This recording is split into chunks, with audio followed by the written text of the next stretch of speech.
Shalom, jemaat GKM Eklesia yang dikasihi Tuhan, dimanapun Anda berada. Kita akan mempelajari firman Tuhan dalam bulan Juli ini yang ditetapkan oleh Sinode sebagai bulan keluarga. Dan untuk pagi ini tema yang disediakan adalah lebih dari sekedar tamu. Diambil dari Injil Yohanes pasal yang kedua, ayat yang pertama hingga yang ke-11 yang berbunyi demikian. Perkawinan di Kana. Pada hari ketiga ada perkawinan di Kana yang di Galilea, dan ibu Yesus ada di situ. Yesus dan murid-muridnya diundang juga ke perkawinan itu. Ketika mereka kekurangan anggur, ibu Yesus berkata kepadanya, mereka kehabisan anggur. Kata Yesus kepadanya, mau apakah engkau daripadaku? Ibu, saatku belum tiba. Tetapi ibu Yesus berkata kepada pelayan-pelayan, apa yang dikatakannya kepadamu, buatlah itu. Di situ ada 6 tempayan yang disediakan untuk pembasuhan menurut adat orang Yahudi. Masing-masing 3 buyung isinya. Yesus berkata kepada pelayan-pelayan itu, isilah tempayan-tempayan itu penuh dengan air. Dan mereka pun mengisinya sampai penuh. Lalu kata Yesus kepada mereka, sekarang cedoklah dan bawalah kepada pemimpin pesta. Lalu mereka pun membawakannya. Setelah pemimpin pesta itu mengecap air yang telah menjadi anggur itu, dan ia tidak tahu dari mana datangnya, tetapi pelayan-pelayan yang mencedoknya air itu tahu. Ia memanggil mempelai laki-laki dan berkata kepadanya, setiap orang menghidangkan anggur yang baik dahulu, dan sesudah orang minum, barulah yang kurang baik. Akan tetapi engkau menyimpan anggur yang baik sampai sekarang. Hal itu dilakukan Yesus di Kana yang di Galilea sebagai yang pertama dari tanda-tandanya. Dan dengan itu ia telah menyatakan kemuliaannya, dan murid-muridnya percaya kepadanya. Nah, bulan Juli ditetapkan sebagai Sinode sebagai bulan keluarga. Dan diharapkan dalam bulan ini kegiatan gereja banyak diisi dengan kegiatan-kegiatan yang ada hubungannya dengan keluarga. Termasuk firman Tuhan di dalam ibadah minggu, PA, kebaktian keluarga, sekolah minggu, dan lain-lain. Pagi ini dipilih sebagai tema untuk firman Tuhan adalah lebih dari sekedar tamu. Dengan firman Tuhan yang tadi sudah saya bacakan dari Yohanes pasal 2 ayat 1 sampai 11. Menurut saya firman Tuhan yang diajarkan di gereja tidak cukup hanya dalam bulan Juli saja atau yang berhubungan dengan keluarga. Menurut saya minimal 1 bulan 1 kali. Mengapa? Oleh karena keluarga, menurut saya keluarga Kristen itu memegang peranan yang amat sangat penting di dalam membangun satu gereja Tuhan yang sehat, yang kuat, yang berkembang.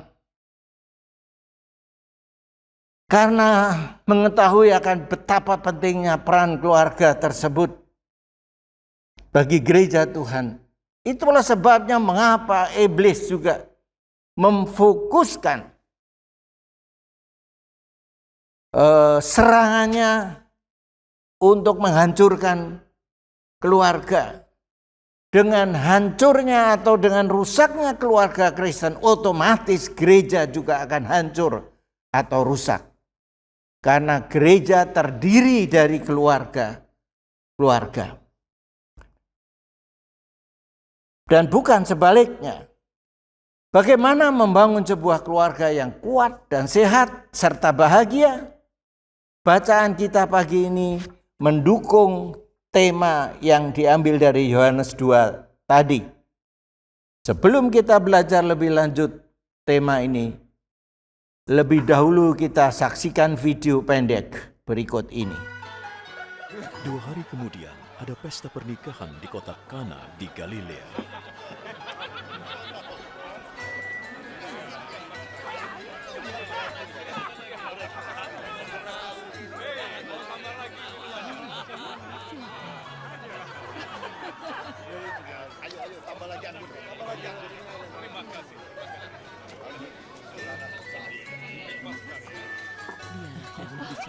Ibu Yesus ada di sana.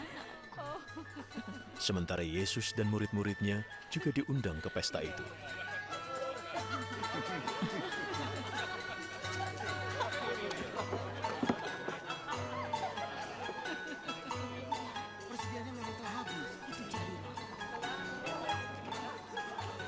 Ketika anggur sudah habis, Ibu Yesus berkata kepadanya, "Mereka kehabisan anggur."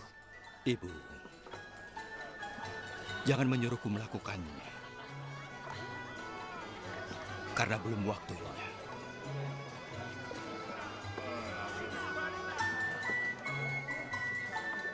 Lakukan yang dikatakannya.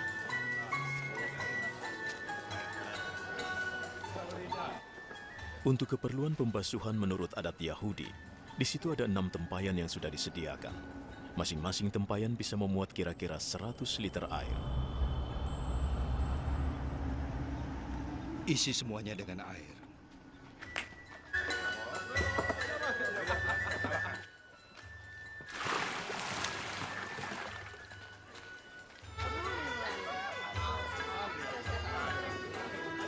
Mereka mengisinya sampai penuh. Ambillah sedikit air dan bawalah pada pemimpin pesta.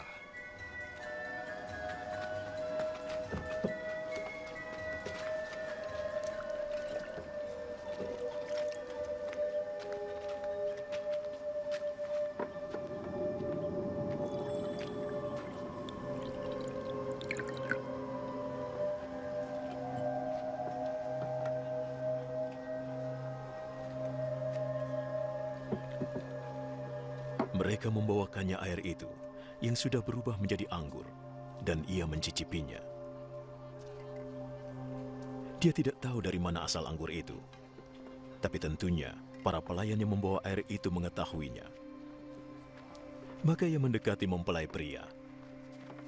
Biasanya orang menghidangkan anggur terbaik dulu.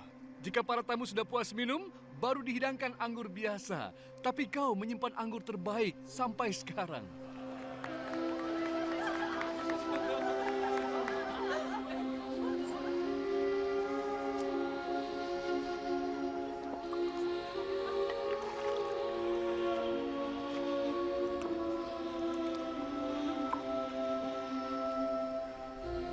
Itulah keajaiban pertama yang dilakukan Yesus di Kana di Galilea.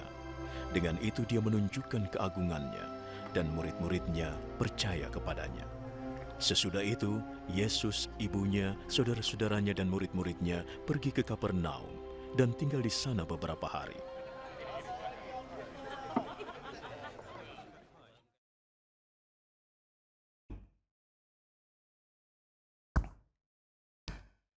Nah, ketika Tuhan Allah menciptakan manusia, Dia menciptakan manusia sebagai yang segambar dan serupa dengan Allah. Kejadian 1 ayat 26. Dengan tujuan agar manusia dapat menyembah kepada Dia, melayani Dia, mengabdi kepadanya, dan hidupnya dapat menyatakan citra Allah. Tetapi tujuan Allah ini tidak dapat dilakukan dengan baik oleh manusia seorang diri saja. Maka Allah berkata, tidak baik manusia itu seorang diri saja. Aku akan menyediakan seorang penolong yang sepadan dengan dia. Kejadian 2 ayat 18. Maka diciptakannya lah seorang perempuan. Lalu dibawa Allah kepada manusia Adam itu untuk dijadikan istrinya. Jadi lembaga yang pertama dibentuk oleh Allah adalah keluarga, bukan gereja atau yang lain. Karena keluarga begitu amat sangat penting untuk mewujudkan tujuan Allah menciptakan manusia. Tapi sayang, rencana dan tujuan Allah ini diganggu oleh iblis dengan mencobai manusia sehingga manusia jatuh ke dalam dosa. Apakah dengan demikian rencana Allah akan gagal? Atau pasti gagal? Jelas tidak. Karena rencana Allah tidak dapat digagalkan oleh siapapun dan oleh apapun. Singkat cerita, Allah mengutus anaknya Yesus Kristus turun ke dunia untuk menyelamatkan manusia dari dosa mereka, agar hidup manusia dapat kembali menggambarkan citra Allah dalam hidup mereka. Dan itu dilakukan setelah Tuhan Yesus bukan hanya turun ke dunia, tetapi Dia sedia mengorbankan diri, mati di atas kayu salib, dikuburkan, tetapi pada hari yang ketiga bangkit pula dari kematian, naik ke surga, duduk di sebelah kanan Allah Bapa, dan 10 hari kemudian dicurahkannya Roh Kudus kepada setiap orang yang percaya. Nah, saudara-saudara yang dikasihi oleh Tuhan Yesus, dengan demikian maka manusia yang percaya kepadanya diberinya kemampuan, diberinya kuasa, diberinya karunia dan talenta, sehingga memiliki kemampuan dan daya untuk kembali dapat menyatakan citra Allah dalam hidup mereka. Itulah sebabnya pemazmur dalam Mazmur 127 ayat yang pertama berkata, jikalau bukan Tuhan yang membangun rumah, sia-sialah orang membangunnya. Jadi berarti hanya Tuhan saja yang mampu menjadikan hidup keluarga atau hidup manusia itu kembali kepada maksud Allah menciptakan manusia, yaitu menjadi segambar dan serupa dengan Allah. Kembali kepada perjamuan kawin di Kana. Kehadiran Tuhan Yesus di perjamuan kawin di Kana membuktikan bahwa dalam pelayanan Tuhan Yesus, Tuhan memprioritaskan keluarga. Pada waktu itu sesuai dengan adat orang Yahudi, pesta pernikahan berlangsung selama 7 hari. Tentu saja tuan rumah sudah mempersiapkan dengan baik segala sesuatunya. Tetapi apa yang terjadi kemudian memang tidak dapat dihindarkan. Ada peristiwa yang terjadi atau musibah yang boleh dikatakan musibah yang terjadi di dalam pernikahan itu, yaitu mereka kehabisan air anggur. Nah, Tuhan Yesus juga hadir di tengah-tengah mereka. Karena dia diundang. Memang kabarnya keluarga ini ada hubungan kerabat dengan ibunya, yaitu Maria. Tetapi tidak otomatis. Walaupun ibunya adalah kerabat daripada keluarga itu, tetapi Tuhan Yesus harus diundang kalau memang mau hadir, tidak bisa kemauannya sendiri. Jadi pelajaran pertama yang kita pelajari dari peristiwa ini adalah tidak bisa otomatis ya, tidak bisa otomatis. Walaupun Tuhan Yesus adalah anak daripada Maria untuk hadir. Jemaat yang dikasihi oleh Tuhan, keluarga itu menghadapi masalah yang besar. Karena kehabisan air anggur adalah masalah yang besar, karena air anggur merupakan makanan utama dalam satu pesta pernikahan. Singkat cerita, masalah teratasi dengan kehadiran dan pertolongan Tuhan Yesus. Sampai di sini hikmat atau kebenaran apa yang dapat kita petik daripada peristiwa ini? Setiap orang atau keluarga secara pribadi harus mengundang Tuhan Yesus untuk masuk dalam pribadi dan atau keluarganya. Wahyu 3 ayat 20 berkata, "Tengoklah, aku berdiri di muka pintu dan mengetuk. Dan setiap orang yang mendengar suaraku dan membukakan pintu, maka aku akan masuk dan makan dengan dia dan dia dengan aku." Itulah yang pertama. Yang kedua, setelah Tuhan Yesus hadir dalam diri atau dalam keluarga kita misalnya, lalu apa yang kita lakukan kepadanya? Apa disuruh tengok-tengok saja, duduk manis di ruang tamu? Tidak boleh berbuat ini dan itu tanpa seizin tuan rumah? Dengan begitu apakah arti kehadiran Tuhan Yesus? Apakah kehadiran Tuhan Yesus akan berdampak di dalam keluarga itu? Jelas tidak, bukan? Contoh, misalnya saya bertamu ke rumah Pak Peter, lalu dipersilakan masuk dan duduk di ruang tamu. Tapi oleh Pak Peter diberitahu untuk tidak berbuat ini dan itu. Bagaimana kira-kira perasaan saya? Saya tidak boleh mungkin baca koran atau majalah yang ada di meja atau setel TV, apalagi membuka kulkas, ngambil makanannya di dalamnya semau saya, atau saya masuk ke ruang yang lain, katakanlah kamar tidur atau ya sesuatu yang lain. Seandainya saya tidak boleh berbuat apa-apa, hanya duduk-duduk saja, bagaimana perasaan saya? Pastilah saya tidak betah, tidak kerasan, lalu minta pamit pulang saja, bukan? Kembali ke perjamuan kawin di Kana, saat itu Tuhan tidak banyak dikenal, karena memang Tuhan Yesus belum lama terjun di dalam pelayanan. Sehingga mungkin hanya Ibu Maria saja yang mereka kenal. Maka Tuhan Yesus dibiarkan duduk di belakang bersama dengan murid-muridnya. Untunglah ketika terjadi masalah, Maria ibunya segera ingat akan anaknya itu. Maka didekatinya lalu dibisikkan apa yang sedang terjadi. Maksud daripada Ibu Maria adalah supaya Tuhan Yesus berbuat sesuatu untuk bisa menolong keluarga itu. Keluarga yang sedang dalam masalah yang besar. Tapi jawab Tuhan Yesus agak menyakitkan hati ibunya. Karena Tuhan Yesus menjawab, waktuku belum sampai. Waktuku belum sampai. Apa kira-kira kalau saya bahasakan dengan bahasa yang sederhana, apa maumu hai perempuan, malah tidak dipanggil ibu? Apa maumu hai perempuan?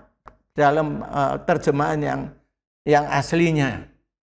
Belum waktunya bagiku. Wah. Tetapi untunglah Maria tidak tersinggung, apalagi kemudian pergi begitu saja. Tidak. Dia malah memberi perintah kepada para pelayan-pelayan yang ada di situ. Perbuatlah apa yang Yesus itu minta kepadamu untuk diperbuat. Nah, singkat cerita, kita sudah tahu apa yang terjadi. Mukjizat terjadi. Ya. Masalah terpecahkan. Bahkan yang terjadi jauh lebih daripada yang diharapkan.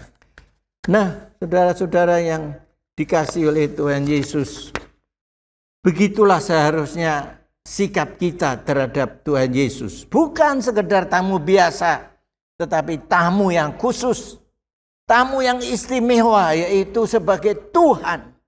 Tuhan di atas segala Tuhan yang punya wewenang penuh atas hidup kita, atas hidup keluarga kita. Hanya yang kita perlu, kita adalah sebagai pelayan-pelayan, sebagai hamba-hamba yang perlu dengar-dengaran akan perintah daripada Tuhan Yesus, seperti halnya dengan pelayan-pelayan tadi, serta taat melakukan apa yang dikehendakinya. Nah, saudara-saudara yang dikasihi Tuhan Yesus, bukankah saat kita percaya dan menerima Yesus, bukan kita hanya percaya dan menerima Yesus sebagai juru selamat saja, yang menyelamatkan, yang mengampuni dosa kita, untuk bisa membawa kita naik ke surga. Bukan hanya itu, tetapi menerima sebagai Tuhan dan juru selamat. Apa artinya menerima Yesus sebagai Tuhan? Yaitu tadi, Dia harus hidup dalam hati kita, dalam hidup kita sebagai Tuhan di atas segala Tuhan, sebagai Raja, sebagai penguasa hidup kita. Dan kita hanya berserah diri sepenuhnya menjadi hamba yang baik dan hamba yang taat.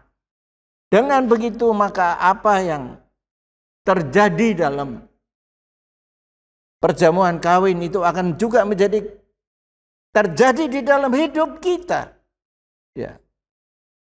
Apa yang dikhawatirkan terjadi pada waktu itu, yaitu adanya ketakutan, kekhawatiran, ternyata berubah menjadi sukacita. Masalah selesai dengan sempurna. Kekurangan berubah menjadi kelebihan, bahkan kelimpahan. Pertengkaran yang bisa saja terjadi karena akan saling menyalahkan, berubah menjadi damai. Dan yang kurang enak atau kurang baik dirubah menjadi yang terbaik dan terenak. Jemaat yang dikasihi oleh Tuhan Yesus, saya pastikan Anda semua sudah mengundang Tuhan Yesus masuk dalam hati atau hidup keluarga Anda. Pertanyaannya ialah, Anda menerima Dia sebagai apa? Anda memperlakukan Dia sebagai apa? Sebagai tamu biasa atau tamu luar biasa? Pertanyaan berikutnya adalah, adakah suatu masalah yang sedang terjadi di dalam hidup Anda atau keluarga Anda? Mungkin ada kekurangan damai, kekurangan sukacita dalam keluarga Anda, kekurangan sejahtera, kekurangan hubungan harmonis dengan suami atau dengan istri, atau mungkin punya kekurangan karena belum punya suami, atau belum punya istri, atau belum punya pacar, belum punya pekerjaan yang tetap, belum punya tempat tinggal yang tetap, belum punya rezeki yang mencukupi untuk kebutuhan seluruh keluarga, belum punya keturunan, belum punya keharmonisan, kesehatian dengan istri atau dengan suami, dan lain-lain, dan lain-lain. Ingatlah, semua kekurangan dan kebutuhan itu serta masalah-masalah yang ada hanya bisa terpecahkan dengan sempurna kalau Anda mempersilahkan Tuhan Yesus bertakhta dalam hati saudara, dan mempersilahkan Tuhan Yesus memimpin, mengendalikan rumah tangga keluarga Anda. Jadikan Dia sebagai kepala keluarga yang sesungguhnya, walaupun Dia tidak terlihat. Maka yang terbaik akan Anda alami. Sebaliknya, kalau Anda membuat Dia hanya sebagai tamu biasa, dan Anda mau mengatasi semuanya dengan kekuatan sendiri, dengan kemampuan sendiri, mungkin Anda mampu mengatasinya sebagian, tetapi bukan dengan yang terbaik, melainkan yang kurang baik. Apakah itu kebutuhan akan istri, kebutuhan akan suami, kebutuhan akan pacar, pekerjaan, rumah tinggal, dan lain-lain. Mungkin dengan kekuatan sendiri Anda dapat mencapainya atau mendapatkannya. Tetapi sekali lagi tidak sempurna. Kurang baik. Mana yang Anda pilih? Sekali lagi firman Tuhan berkata, jikalau bukan Tuhan yang membangun rumah, sia-sialah orang membangunnya. Amin. Tuhan memberkati.